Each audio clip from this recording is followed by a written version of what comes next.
ఉప సర్పంచ్ వేముల పెద్దిరెడ్డి అధ్యక్షతన వికసిత్ భారత్ సంకల్ప యాత్రను నిర్వహించారు.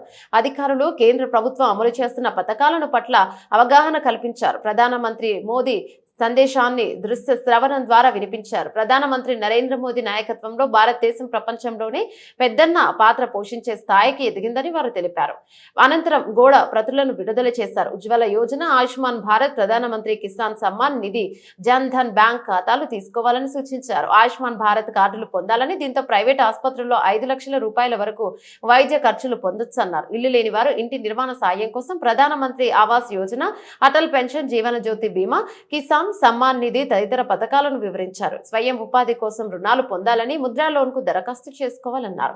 ముఖ్యంగా ఆధునిక కాలంలో వ్యవసాయంపై కొత్తగా ఆధునిక టెక్నాలజీ రూపంలో ఎన్నో యంత్రాలు అందుబాటులోకి వచ్చాయని, వరి పంట, ఇతర పంటలకు రసాయనాలు పిచికారీ చేయడానికి డ్రోన్ కెమెరా ద్వారా తక్కువ ఖర్చుతో ఎక్కువ ఎకరాలు పిచికారీ చేసి అధిక లాభాలు రాబట్టొచ్చని ఆయన అన్నారు. డ్రోన్ ద్వారా పొలంలో పిచికారీ చేసి రైతులకు అవగాహన కల్పించారు. ఈ కార్యక్రమంలో సర్పంచ్ ధారావత శర్మ నాయక్, శంకర్ నాయక్, బజ్జా నాయక్, రమేష్ నాయక్, కారోబార్ వాడీలు, ఆశా వర్కర్లు, ప్రజలు, ఆయా పార్టీల నేతలు, ఎంపీ ఆఫీస్ అధికారులు మౌనిక, సోని, కార్యదర్శి నవీన్, ఆయా పార్టీల నేతలు, పరశురాం తదితరులు పాల్గొన్నారు. ఇంట్లో ఎవరి పేరు మీద లేని వాళ్ళకే ఇస్తున్నారు. ఇంట్లో ఎవరికైనా ఇస్తారా? లేని వాళ్ళకి, ఇంట్లో ఎవరికి లేదు వాళ్ళకి ఇంట్లో మనం కొనుక్కున్నది ఉన్నాను ఇంత ముందు వాళ్ళకు వర్తించదు.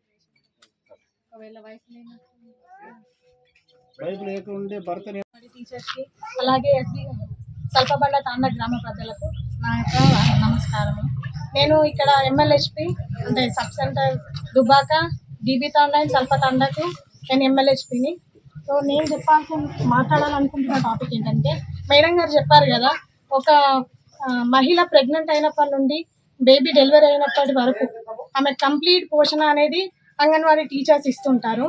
అలాగే వాళ్ళకు ఒక పోషణ అనేది మాత్రమే కాదు కాబట్టి వాళ్ళు వన్స్ కన్సీవ్ అయ్యారు అని అంటే ఖచ్చితంగా TT తీసుకోవాలండి.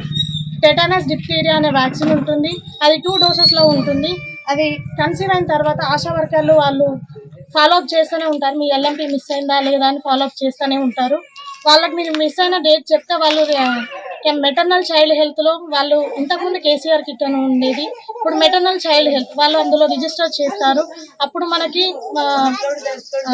బేబీ డెలివరీ అయిన తర్వాత వ్యాక్సిన్ తీసుకునేటప్పుడు కూడా వాళ్ళ అకౌంట్లలో మనీ పడతా ఉంటాయి. ప్రీవియస్గా పడ్డాయి. వన్స్ ఫాలోఅప్ కూడా ఉంటుంది. మన దర్పల్లిలో first visit, second visit, third visit, fourth visit వచ్చేలోపు డెలివరీస్కి ఉంటారు. వీళ్ళు కంప్లీట్గా మెడిసిన్స్ ప్రైవేట్కి వెళ్తున్నారు. ప్రైవేట్కి వెళ్ళేటప్పుడు వాళ్ళు ఏం చేస్తారంటే సేమ్ గవర్నమెంట్ ఇచ్చిన medicines, calcium, iron, folic tablets ప్రైవేట్లో ఇస్తున్నారు. ప్లస్ యాజ్ వెల్ యాజ్ గవర్నమెంట్లో కూడా మేము కూడా ప్రొవైడ్ చేస్తున్నాం. వాళ్ళు డైరెక్ట్ ప్రైవేట్కి వెళ్ళిపోయేసరికి వాళ్ళు మనీ పెట్టి కొనుక్కోవాల్సిన పరిస్థితి వస్తుంది. మేము ఫ్రీగా ప్రొవైడ్ చేస్తున్నాం. దాన్ని మీరు యూటిలైజ్ చేసుకోవాలని మనవి. అలాగే ఇప్పుడు మోస్ట్లీగా కొత్తగా వచ్చింది ఏంటి అంటే ఆయుష్మాన్ భారత్ కార్డ్స్. ఆయుష్మాన్ భారత్ కార్డ్స్ వేరు, ఇది మోడీది. ఈ హెల్త్ డిపార్ట్మెంట్ ఏంటి అని అంటే మాత్రం ఆయుష్మాన్ భారత్ కార్డ్స్లో వచ్చేసి 5 lakhs ఇన్సూరెన్స్ ఉంది అని మీ సేవలో చేయించుకుంటున్నారు. అది మేము చేసేది వేరు. మేము చేసేది ఏంటి అంటే ఆయుష్మాన్ భారత్ హెల్త్ అకౌంట్, మేము క్రియేట్ చేసేది హెల్త్ అకౌంట్. సో దీనివల్ల ఏ ఇన్సూరెన్స్ రాదు. మేము యొక్క కంప్లీట్ డీటెయిల్. అందరికీ నా నమస్కారము. నేను వ్యవసాయ శాఖ తరపు నుంచి వచ్చాను. నా పేరు స్నేహలత. నేను వ్యవసాయ విస్తరణ అధికారి దుబ్బాక క్లస్టర్. ఇప్పుడు మీ అందరికీ పంట పెట్టుబడి సాయం కోసం కేంద్రం నుంచి సంవత్సరానికి 6,000 అకౌంట్లో పడుతున్నాయి, డైరెక్ట్ అకౌంట్లో. అది 4 నెలలకు ఒకసారి 2,000 అట్లా సంవత్సరానికి 3 సార్లు అకౌంట్లో క్రెడిట్ అవుతున్నాయి. ఇంకా అంటే దానికి కూడా కొన్ని పరిధులు ఉన్నాయన్నమాట. అంటే డబ్బులు రావడానికి కొన్ని లిమిటేషన్స్ అనేవి ఉన్నాయి. ఏంటి అంటే పాస్బుక్స్ ఉన్నాయి కదమ్మా, పట్టా పాస్బుక్స్, అవి 2019 జనవరి 30 లోపు వచ్చి ఉండాలి. వాళ్ళు మాత్రమే అర్హులు.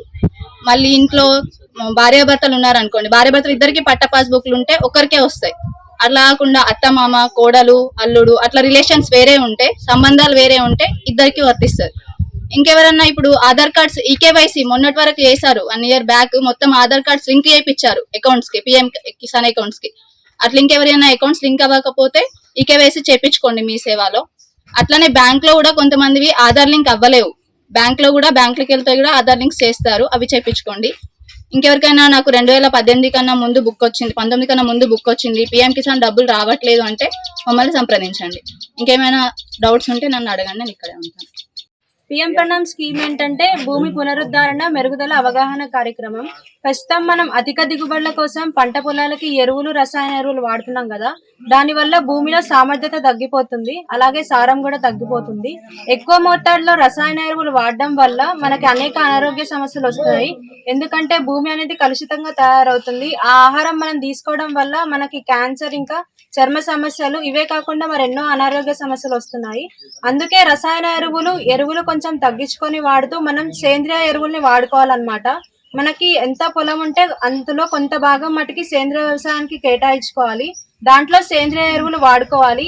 సేంద్రియ ఎరువులు ఏంటంటే వర్మి కాంపోస్ట్, ఇవి మనం ఇండ్లలో కూడా చేసుకోవచ్చు. పళ్ళ తొక్కలు, ఆకులు ఇలాంటివి మనం మరగబెట్టి అవి మనం పొలాలకు వేసుకోవచ్చు అన్నమాట. ఎందుకంటే వీటి వల్ల పొలం సామర్థ్యత పెరుగుతుంది, అలాగే బలం కూడా పెరుగుతుంది, పోషక విలువలు కూడా పెరుగుతాయి అన్నమాట. అలాగే మన జంతువుల వ్యర్థాలు, గోమూత్రము, ఆవు పేడ ఇలాంటివి పొలానికి చాలా బలాన్ని చేకూరుస్తాయి. అవి కూడా మనం పొలాలకు వేసుకుంటే చాలా బలాన్ని చేకూరుస్తాయి అన్నమాట. అలాగే సూక్ష్మజీవుల భద్రత కోసం మనం జీవన ఎరువులు వాడుకోవాలి, బయో ఫర్టిలైజర్స్.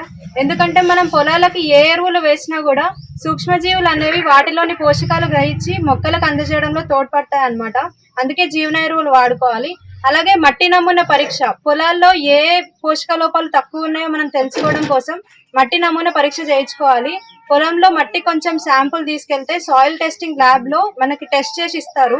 ఒక సాయిల్ హెల్త్ కార్డు కూడా ఇస్తారు అనమాట మనకి. దాంట్లో మనకి మెన్షన్ చేస్తారు ఏ పోషక విలువలు ఎంతెంత ఉన్నాయని. సో అందరూ మట్టి పరీక్ష చేయించుకోండి. అలాగే ప్రభుత్వం వారు మనకి నానో యూరియా అనేది అందుబాటులోకి తీసుకొచ్చారు. యూరియా అనేది గుళికల రూపంలో ఉంటది కదా, ఇది లిక్విడ్ రూపంలో ఉంటది అనమాట. మనకి యూరియా లాగానే నత్రజని అందిస్తుంది మొక్కలకి.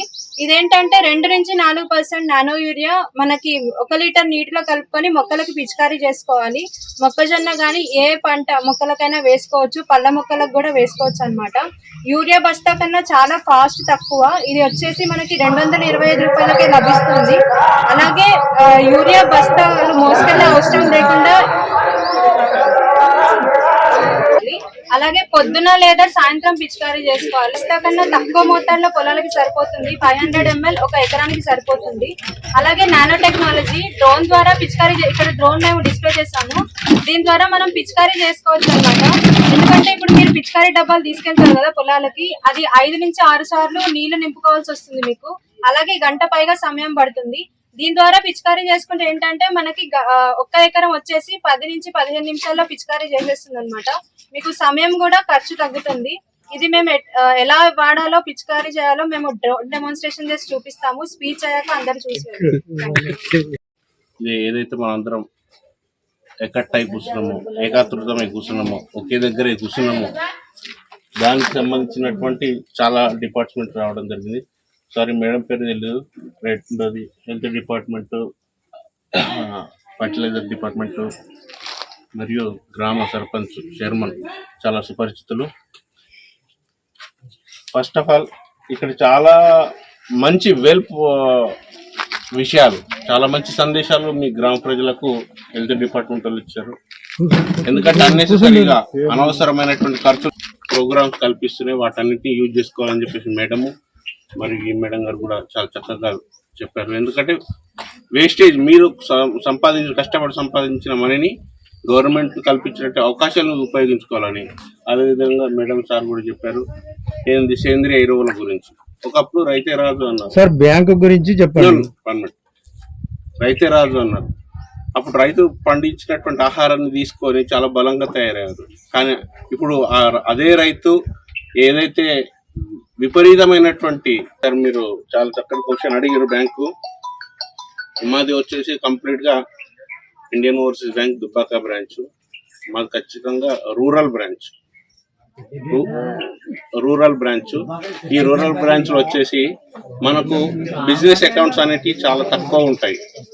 సో ఇక్కడ రైతులకు ఓన్లీ మనీ మాత్రమే కావాలి, డిపాజిట్ చేయడం అనేది చాలా తక్కువ ఉంటుంది. దీనిలో భాగంగా ఒక్కొక్క రైతుకు 3 లక్షలు, 4 లక్షలు, 5 లక్షలు రైతు వడ్డ డబ్బులు రావడం జరుగుతుంది.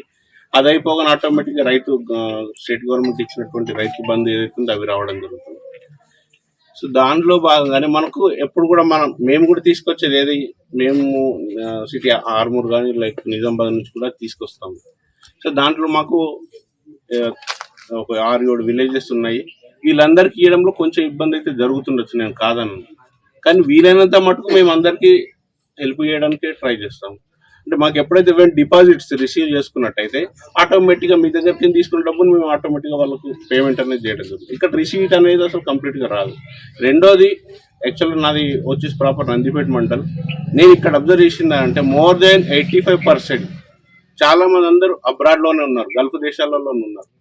వాళ్ళు కంప్లీట్గా మంత్లీ ఒక మంత్ వచ్చిందంటే 1 నుంచి 5వ తారీఖు చాలా మటుకు వాళ్ళు ఏదైతే సంపాదించినటువంటి అమౌంట్ ఏదైతే ఉందో వీళ్ళ అకౌంట్లో వేయడం జరుగుతుంది. ప్రతి ఒక్కరికి 25,000, 50,000, లక్ష వరకు అక్కడ నుంచి రావడం జరుగుతుంది. ఎట్ ఏ టైం అందరు రావడంతో కొన్ని ఇబ్బందులు అయితే జరుగుతుంది. ఇంకోటి, మా బ్యాంక్ వచ్చేసరికి బ్యాంక్ ఒక లిమిట్ అనేది ఉంటుంది. ఈవెన్ రూరల్ బ్రాంచ్ లో ఒక 20 లక్షల లిమిట్ కానీ, పెద్ద బ్రాంచ్ అయితే 1 crore కానీ, ఇంకా పెద్ద బ్రాంచ్ అయితే ఎక్కువ రిమోట్ లో అనేది అంటే కొంత లిమిటేషన్ అనేది ఉంటుంది. ఆ లిమిటేషన్ దాటితే చాలా ప్రాబ్లమ్స్ అనేది మా హయ్యర్ అఫీషియల్స్ రావడం జరుగుతుంది. ఎప్పుడైతే ఇప్పుడు లేటెస్ట్ ఈ 3-4 డేస్ నుంచి అసలు పేమెంట్స్ కి ఎవరు రావట్లేదు. 1 crore బ్యాలెన్స్ ఉంది, ఫైనాన్స్ ప్రెషర్, వాటిని మళ్ళీ రీడిపాజిట్ గా మేము మళ్ళీ మా హెడ్ ఆఫీస్ లో డిపాజిట్ చేయడం. ఎప్పుడైతే ఉంటుందో అప్పుడు ఖచ్చితంగా పేమెంట్ అనేది చేస్తాం. ఎట్ ఏ టైం వీళ్ళకు 1 crore తీసుకొస్తే మాకు జస్ట్ వితిన్ 2 hours లోపల పేమెంట్ అయిపోతుంది సార్. సో మాకు కూడా సిటీ బ్రాంచ్ లో ఇచ్చేటోళ్ళు ఉండాలి కదా సార్. ఎందుకంటే ఆ టైంలో ఇప్పుడు రుణమాఫీ కానీ, వాటిలో ప్యాడీ డబ్బులు కానీ, ఇంకా జవారు, ఇంకా వేరే వేరే పంటల డబ్బులు ఎప్పుడైతే వస్తాయో అప్పుడు అన్ని దగ్గర ఇదే సిచ్యుయేషన్ అనేది ఉంటుంది. ఆ సిచ్యుయేషన్ లోపల మాత్రమే ఇటువంటి ప్రాబ్లమ్స్ కావడం జరుగుతుంది. మిగతా అన్ని టైంలో ఖచ్చితంగా మేము ఇది చేస్తాం, అడ్వైజ్ కూడా చేస్తూ ఉంటాం. ఎప్పుడైతే మేము సరైన టైంలో ఎప్పుడన్నా కొన్ని అనివార్య కారణాల వల్ల కానీ, ఏదైతే డబ్బులు ఇవ్వని టైం లోపల మీరు ఏదన్నా తెలిసిన వాళ్ళు, జస్ట్ ఎడ్యుకేషన్ ఎవరైతే ఉంటారో వాళ్ళు మనీ ట్రాన్స్ఫర్ మీరు దగ్గర ఉండి చేసుకోవాలని చెప్పేసి కొన్ని సలహాలు, సూచనలు ఖచ్చితంగా చేయడం అనేది జరుగుతుంది. సో ఎక్కువ ఇవ్వకపోవడంతో కానీ ఇచ్చేస్తే మాకేం ఇదేం ఉండదు సార్. డెఫినెట్గా మేము మా దగ్గర ఉన్నటువంటి లిమిటేషన్ చూసుకుంటూ వీళ్ళందరినీ దృష్టిలో పెట్టుకుంటూ అందరికి వీలైనంత మటుకు హెల్ప్ చేయడానికి మేము ప్రయత్నం చేస్తాం.